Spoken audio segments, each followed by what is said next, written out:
તો ચાલો આજે આપણે બનાવવાનું છે મગરું. તો જો તમને બતાવું, આ છે ને ફ્રોઝનનું મગરું લઈ આવ્યા હતા કપાવીને. જો આ છે મગરું આંડો. હે ફ્રોઝન જેવું જો દૃશ્ય આને શું કહેવાય? ફ્રોઝનનું મગરું. બેબી શાક ડૂડું અને બેબી શાક કહેવાય. મૂક તો ખરી ને. હા દીકરું, જો આ બેબી શાક. ચાલો હવે છે ને હું પાણીમાં પલાળી દેમ. તો ચાલો હું હમણાં શોપિંગમાંથી છે ને જ્યાં છે સ્પ્રિંગ ઓનિયન લઈ આવ્યો છે આ મગરામાં નાખવા માટે કરીને. ને આ છે લોટ બાજરીનો. જો આ જલપુર બાજરીનો લોટ. એક જણાની કોમેન્ટ હતી કે તમે કયો બાજરીનો લોટ વાપરો છે, તો જો આ છે લોટ. તમે કઈ આપણી ઇન્ડિયનની ગ્રોસરી શોપ હોય તો આ બાજરીનો લોટ મળે તો લઈ આવજો. અને આ ટેઠવામાં ખાવા માટે કરીને આ નારિયેળ લઈ આવ્યો છે હું. તો એ નારિયેળ પણ ભાંગીને પછી હું તમને બતાવવા. અને જો આપણું મગરું છે ને જો પોસું થઈ ગયું છે પલળીને, તો હવે એને કઈ રીતના એને કાપીએ. આને ખાલી સાલ કાઢવાની છે. આને છે ને કટિંગ કરી નાખ્યું છે. તો આ મગરું જ્યારે આખું હોય ને ત્યારે આમ પૂંછડીથી ને સાલ ઉતાર નાખે એની, તો મસ્તી ઉતરી જાય. તો આ મગરાને છે ને એક આ કટકીની સાલ ઉતારીને પછી તમે બતાવી કઈ રીતે અમે એની સાલ કાઢીએ છીએ. અને આ કાપી નાખ્યું છે ને એટલે આમ લાગે છે. હું તમને આખું કરીને બતાવું. આ છે બેબી શાક ડૂડું. આ કટિંગ કરી નાખી છે ને એટલે આવી રીતના થઈ ગયું. તો આખું શાક ડૂડું છે. શાક ડૂડું એટલે કે મગરું આખી હોય ને ત્યારે મસ્ત નહીં કપાઈ જાય. તો આને એક કટકીમાંથી સાંભળી કાઢવી પડીએ. તો અમે આને છે ને પેલા મોડી નાખી હવે. તો જો આ મગરા માટે કરીને મસાલો વાટવા માટે કરીને ધાણાભાજી, પછી ગાર્લિક અને અદરક લઈ લીધું છે. તો આ મેં બીજુંમાંથી કાઢી લીધું તમને ગાર્લિક બતાવવા માટે કરીને અદરકને. તો પાછું નાખી દેમ. તો હવે એને વાટી નાખીએ આપણે. તો ધારા જીરુંની 1 ચમચી નાખેલી છે આમાં. આ હળદર છે 1 ચમચી જેટલી હળદર નાખેલી છે. આ છે મસાલો રેડ ચીલી પાવડર.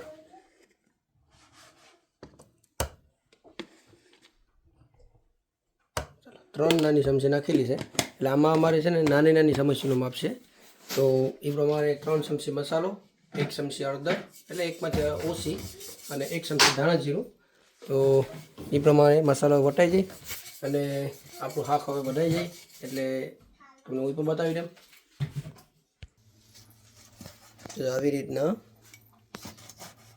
સાલ ઉતાર લેવાની, એક સાઈડથી સાંભળી પકડી જવાની ને તમે એક સાઈડથી એક બાજુથી સારી વાળીએ ને એટલે છે ને સાલ નીકળતી આવે.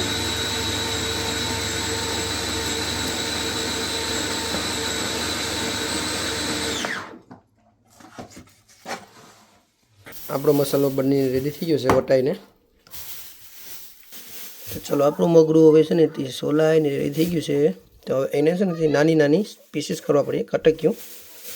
તો એ પણ કરી નાખીએ. તો આવી રીતના એને છે ને ટુકડા કરી નાખવાના.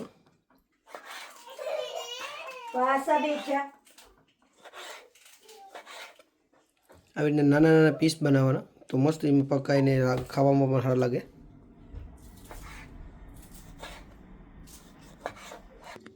તો ચાલો આપણું છે ને તે મગરું કપાઈને રેડી થઈ ગયું છે. તો એને છે ને નિમક અને લીંબુથી આંઠી દેવાનું. મસાલો છે કંઈ ત્યાં સુધી. આ નમક પછી નાખી દેમ. આખું લીંબુ છે ને આમાં લીસવી નાખું છું. તો આમાં 1.5 ચમચી જેટલું છે ને મેં નમક નાખી દીધું છે. તો એને મેરિનેટ કરીને મૂકી રાખીએ. તો હવે આને આવી રીતના મૂકી દઈએ આપણે એને. અહીંયા સ્પ્રિંગ ઓનિયન પણ કપાઈને રેડી છે. આ ટમેટા, એમાં મસાલો અને આ નારિયેળ ભાગી નાખ્યું છે હવે. તો આ ટેઠવાને છે ને તે પેલું કરી ને ખાંડને નાખીને પછી એને ખાઈએ. તો જો આપણે ટેઠવા બનાવીને રેડી કરી નાખ્યા છે. જેમાં નારિયેળ પણ નાનું નાનું કાપી નાખ્યું છે. અને એમાં છે ને મેં 1 ચમચી જેટલું સુગર નાખ્યું છે. ચલો આપણે એને ટેસ્ટ કરીએ. બસ બહુ મસ્ત લાગે છે.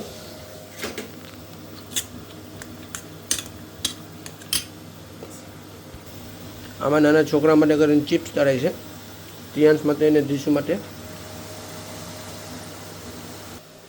એ પાપડનો આખો બાદશાહ તળાઈને રેડી થઈ ગયો છે.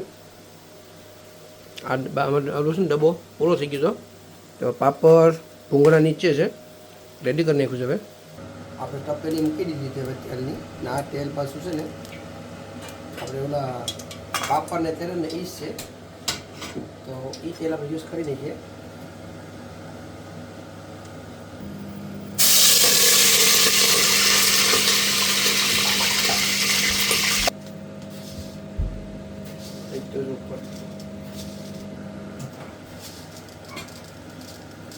તેલ હવે થઈ ગયું છે, તેમાં હવે મેથીનો વઘાર કરી દઈએ.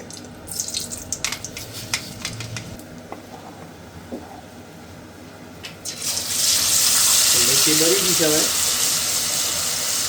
મસાલો હેકી નાખીએ.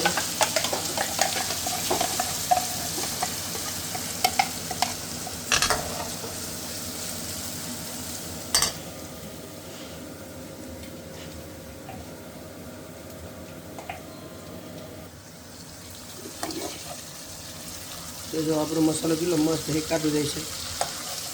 એમ ધીમે ધીમે ગેસ ઉપર થોડુંક રાખવાનું, પછી પૂરું કરી દેવાનું. એમાં છે ને નમક નાખી દઈએ થોડું, એક ચમચી જેટલો માં નાખવાનું છે નમક, કારણ કે ઓલરેડી નાખેલું છે આપણે ઓલામાં, આઠેલું છે નમકમાંથી. આપણો મસાલો છે ને તે હેકાવા આવી ગયો છે, તેને ભેગી છે ને લીલી ડુંગળી શેકી નાખી, સ્પ્રિંગ ઓનિયન.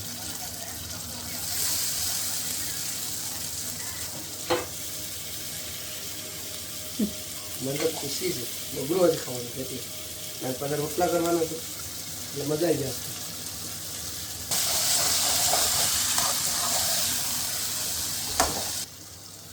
ટમેટા નાખી દઈએ.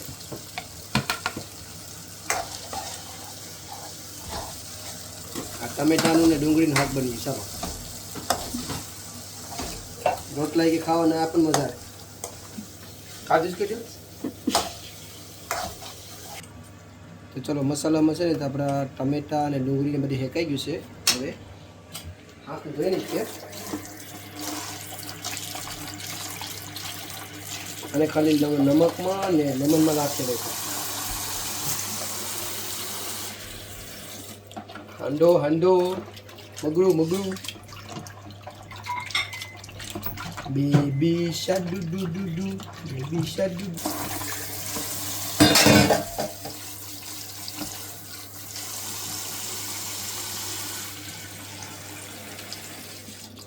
कहती है कि मुंह पे इतनी खुशी. मगरानी खुशी से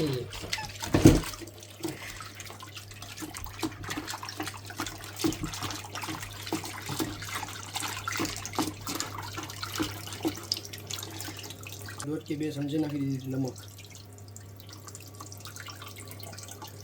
એમ લાડવા વાળીને છે ને તે કાઢી લેવાનું, 3 પાણી દેવું પડશે, કારણ કે આને છે ને મેં નમકમાં ઓલું કર્યું નાખ્યું હતું ને તો ખારું થાય ને. તો ચલો આપણું છે ને હવે શાક ધોવાઈ ગયું છે, તો કેટલો મસ્ત મસાલો પણ જો શેકાઈ ગયો છે. હવે એમાં છે ને આપણે હાથ નાખી દઈએ. આ છે મગરું શાક દૂધું. અમારી બાજુ અમુક હાંડા કે અમુક મગરું કે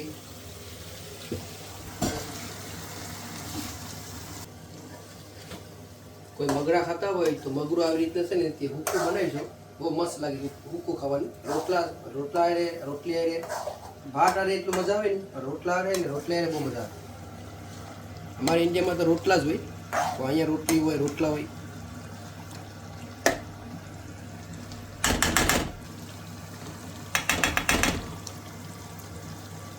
તો હવે છે ને આમને આમ ધીમા ગેસ ઉપર સીબું ઢાંકી અને પકાવી દેવાનું. પાણી તો કંઈ નાખવાનું જ નથી આપણે. અને પછી એક ઉકળાતો આવી જાય ને બબુડા કાઢી પછી નમક ચાખીને જોઈ લેવાનું. અમે જેટલું ખાતા હોય એ પ્રમાણે. અમે તો જરાક વધારે નમક ખાઈએ એટલે નમક સિવાય મેળ આપતો નથી. ચાલો ધીમો ગેસ લેવા દેવાનો. હવે એટલા વાસણ છે એ પૂરા કરી નાખીએ. ચાલો હવે આને છે ને ખોલીને આટો મારીને જોઈ લઈએ. પાણી નાખ્યું નથી તો કેટલું પાણી મૂકી દીધું છે.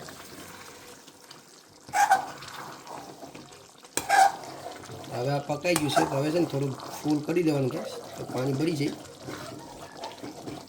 હવે હું શાકી લઉં.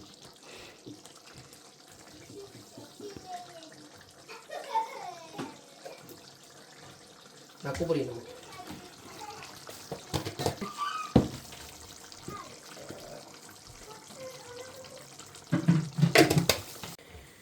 તો જો અહીંયા આપણી રોટલી પણ થઈ છે. આટલી રોટલી બની ગઈ છે અને આપણું મગડું બનીને રેડી થઈ ગયું છે. તમને બતાવું જો કેટલું મસ્ત હીજી ગયું છે. તને જોવું છે? તું દીદીને હિસકાવા જતા જો કોઈ પાણી નથી, બધી પાણી ભરી ગયું છે. આમ ધીમા ધીમા ગેસ ઉપર રાખ્યું છે મેં ટેસ્ટ કરી લીધો, બધું કરી લીધું. બહુ મસ્ત લાગે છે. તો તમે પણ આવી રીતના બનાવજો એક વખત, ટ્રાય કરજો, ખાવાની બહુ મજા આવે. ચલો હવે આમાં છે ને ધાણા છાંટી દઈએ આપણે. પકાઈ ગયા છે આપણા મગરું.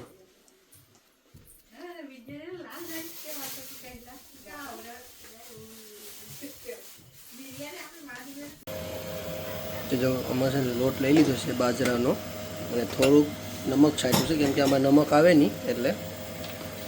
નહીં તાવડી સરાવી દીધી છે, કવી છે આ. તો હવે જો પાણી નાખતા જાય એમ એમ લોટ પેલું કરતા જાય, મિક્સ કરતા જાય પાણીમાં.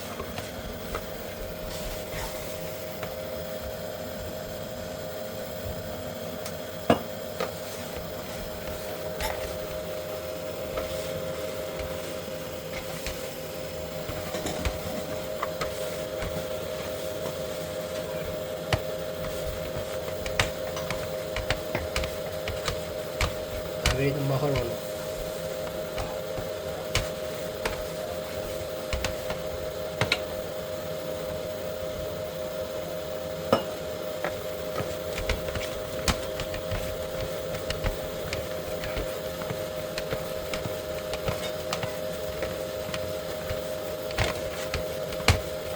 આવી રીતે કડક લોટ રાખવાનો તો રોટલો તમારો આખો બને.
તો આપણો રોટલો બની ગયો. તો તાવડીમાં નખાઈ ગયો છે. પકાઈ જાય પછી બતાવું તમને.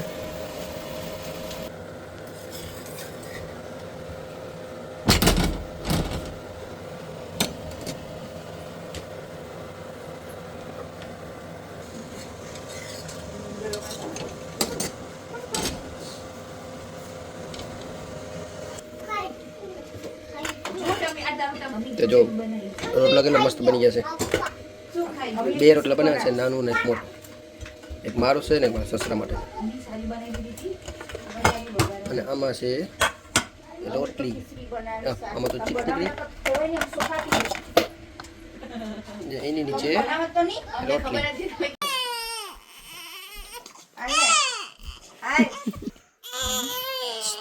હેલો ફ્રેન્ડ્સ, મગરું ખાવા.